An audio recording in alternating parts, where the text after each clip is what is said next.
दोस्तों, आपने किसी को घर और गाड़ी किराए पे लेते हुए देखा होगा, क्योंकि ये एक आम बात है कि किसी वस्तु को किराए पे लेके आप कुछ समय के लिए उसका इस्तेमाल कर सकते हैं। लेकिन आज हम बात करेंगे एक ऐसी प्रथा के बारे में जिसके जरिए आप अपने लिए पत्नी किराए पे ले सकते हैं। जी हाँ, सही सुना आपने। एक निश्चित समय के लिए किसी औरत को आप अपने साथ पत्नी बना के रख सकते हैं। यह एक ऐसी प्रथा है जिसमें महिलाओं को पत्नियों के रूप में किराए पे दिया जाता है। इस बात पर भरोसा करना आपके लिए थोड़ा मुश्किल होगा, लेकिन ये वीडियो देखने के बाद पुरुष प्रधान समाज में संभव दुराचार की गहराई का अंदाजा लग जाएगा आपको।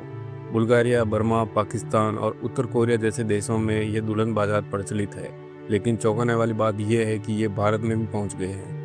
मध्य प्रदेश के शिवपुरी जिले में लड़कियों को पुरुषों को किराए पर देने की प्रथा चर्चा में है, जिसमें कौमार्य और शारीरिक बनावट जैसे मापदंड महिलाओं की चयन प्रक्रिया में अहम भूमिका निभाते हैं। दशकों से महिलाओं को किराए पर देने की निंदनीय प्रथा चली आ रही है, जिसे दड़ीचा प्रथा के नाम से जाना जाता है।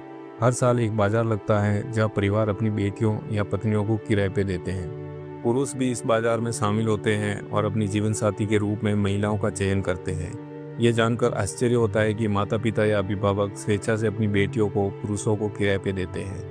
यहाँ तक कि विवाहित पति भी अपनी पत्नियों को दूसरों को किराए पे देते हैं। पत्नियों को उन समृद्ध व्यापारियों को सौंप दिया जाता है जिनका कोई जीवन साथी नहीं होता है। ये लेन देन 10, 50 या 100 रुपए जैसे मामूली रकम के साथ स्टाम्प कागजों पर दर्ज किए जाते हैं। इस प्रथा के कारण हर साल हजारों सौदे होते हैं, लेकिन ऐसा क्यों होता है? इसका मुख्य कारण है लिंगानुपात। कन्या भ्रूण हत्या की बढ़ती समस्या ने भारत में लिंगानुपात को बुरी तरह प्रभावित किया है, खासकर हरियाणा, पंजाब, राजस्थान और उत्तर प्रदेश जैसे क्षेत्रों में। इन क्षेत्र में पुरुषों को दुल्हन ढूंढने में कठिनाई होती है, जिसके कारण वे मध्य प्रदेश, उड़ीसा, असम, पश्चिम बंगाल, झारखंड, आंध्र प्रदेश और बिहार जैसे आर्थिक रूप से पिछड़े क्षेत्रों से महिलाओं को खरीदते हैं या किराए पे लेते हैं, ताकि वो अपने वंश को आगे बढ़ा सके। दूसरी ओर आर्थिक मजबूरियां और भारी दहेज से बचने की इच्छा ही परिवार द्वारा अपने बेटियों को किराए पे देने या बेचने के पीछे का मुख्य कारण है। ये लेन देन आमतौर पर दलालों द्वारा करवाए जाते हैं, जो राशि का बड़ा हिस्सा अपने पास रख लेते हैं, जिससे परिवारों के लिए केवल एक छोटा हिस्सा बचता है। लड़कियों की कीमत का निर्धारण कैसे किया जाता है? दड़ीचा प्रथा में मुख्य रूप से 8 से 15 वर्ष की आयु की कुंवारी लड़कियों पर ध्यान केंद्रित किया जाता है और विवाहित महिलाओं की तुलना में उन्हें प्राथमिकता दी जाती है। दुल्हन का मूल्य इस आधार पर तय किया जाता है कि पुरुष उसे कितने समय के लिए अपनी पत्नी बनाना चाहता है, चाहे वह घंटे, दिन, सप्ताह, महीने या वर्ष के हिसाब से।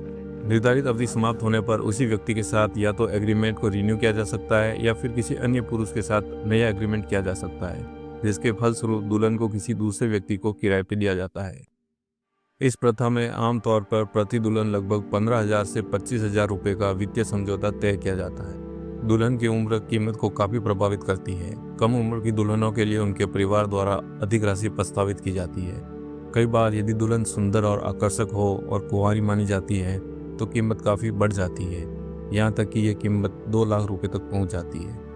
बाकी उनकी उम्र, त्वचा का रंग और पहले उनके कितने विवाह हो चुके हैं, इसको ध्यान में रखते हुए यह संख्या 10,000 से 15,000 के बीच हो सकती है। दोस्तों, अब बात आती है कि एक लड़की को दुल्हन बनने के लिए क्या क्या योग्यता चाहिए होती है। तो दड़ीचा प्रथा का सबसे भयावह पहलू यह है कि किराए पे दी जाने वाली लड़कियां 6 साल जितनी छोटी हो सकती हैं और उम्र की कोई अधिकतम सीमा नहीं होती है। यौवन प्राप्त करने से पहले ही इन नाबालिग लड़कियों का यौन शोषण होता है।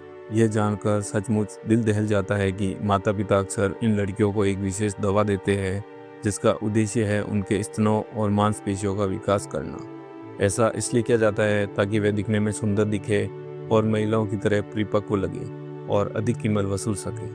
किराए पे लेने के बाद उन्हें एक निश्चित अवधि के लिए शादी के लिए भेज दिया जाता है।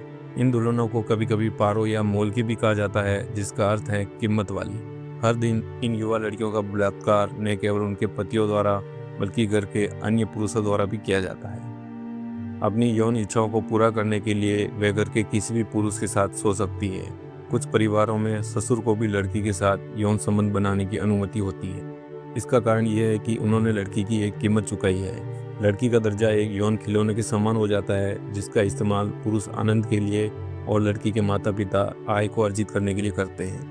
परिणाम स्वरूप इस समुदाय के माता पिता अधिक लड़कियां पैदा करना पसंद करते हैं, जिससे परिवार को अधिक पैसा मिलता है। जब उनका एग्रीमेंट समाप्त होता है तो उस व्यक्ति को एग्रीमेंट रिन्यू कर दिया जाता है या फिर उस लड़की को परिवार को वापस सौंप दिया जाता है, जहां उसकी नई कीमत तय होती है और एक नए ग्राहक को दे दी जाती है। यह चक्र चलता रहता है। इन लड़कियों को शारीरिक और भावनात्मक दोनों तरह से दुर्व्यवहार का सामना करना पड़ता है और कोई ऐसा नहीं होता है जिसे वे अपनी पीड़ा को व्यक्त कर सके। कई लोग HIV, एड्स और हेपेटाइटिस बी जैसी घातक संक्रमणों की चपेट में आ जाते हैं। ऐसी यातनाओं की शिकार हुई महिलाओं की एक लंबी सूची है। कई लोग चुप रहते हैं जबकि कुछ ने खुलकर बात की है, जिसमें से एक का नाम है रेशमा, जिसको 8 साल की उम्र में अपने से 4 गुना बड़े आदमी को 60,000 रुपये के सालाना वेतन पर किराए पे दे दिया गया। उसके माता पिता ने यह शर्त रखी थी कि पति उसके साथ यौन संबंध तभी बना सकता है जब वह यौवन अवस्था में पहुंच जाए, यानी कि उसे मासिक धर्म शुरू हो जाए। हालांकि शादी की पहली रात ही उसके पति के साथ साथ उसके देवर ने भी उसका बलात्कार किया।